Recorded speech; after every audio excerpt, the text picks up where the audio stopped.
નમસ્કાર મિત્રો, જય શ્રી કૃષ્ણ. સ્વાગત છે તમારું આપણી YouTube channel mister Vijayan point એજ્યુકેશનમાં. તો મિત્રો, ગુજરાત પેન્શન વધારો, પેન્શનરોમાં આનંદો. 18 મહિનાનો બાકી ડીએડીએ જાહેર, કર્મચારીઓ અને પેન્શનરોમાં ખુશ ખબર.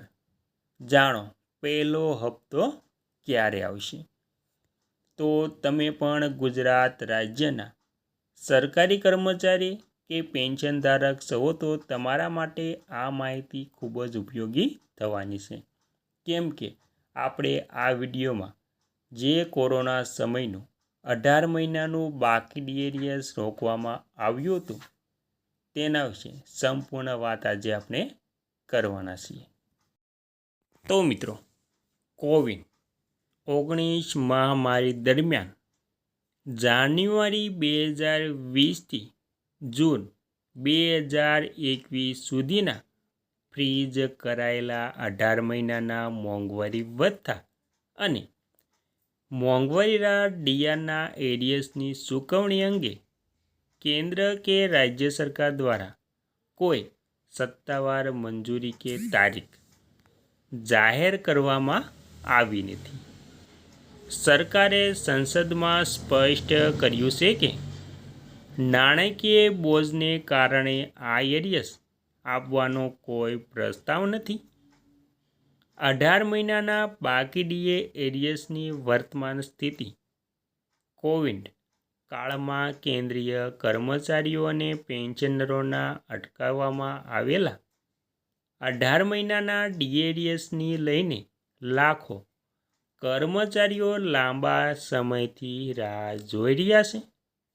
વિવિધ કર્મચારી સંઘો અને યુનિયનો દ્વારા સરકાર સમક્ષ સતત રજૂઆતો કરવા છતાં નાણાં મંત્રાલય અને સંસદમાં સરકારે વારંવાર સ્પષ્ટ કર્યું છે કે સમયની વિગત અને આર્થિક સ્થિતિ અને રાજકોષીય ખાધને ધ્યાનમાં રાખીને આ નાણાકીય લેણાં ચૂકવવાનું શક્ય નથી.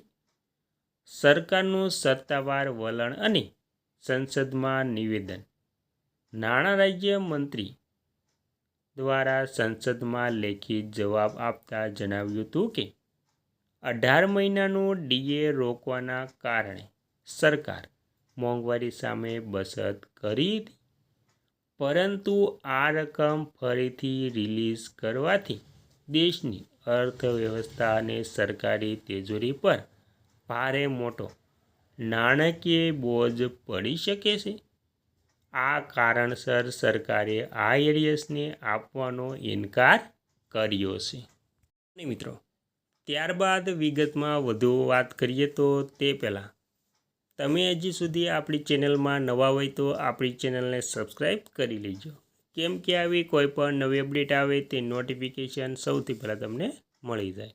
અને વિડીયો ગમે તો લાઈક પણ કરી દેજો.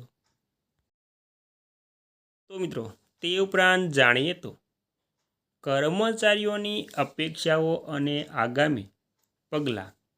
કર્મચારી મહાસંઘો હજુ પણ કાનૂની અને રાજકીય માધ્યમો દ્વારા આ એરિયસને મળવા માટે પ્રયાસ કરી રહ્યા છે.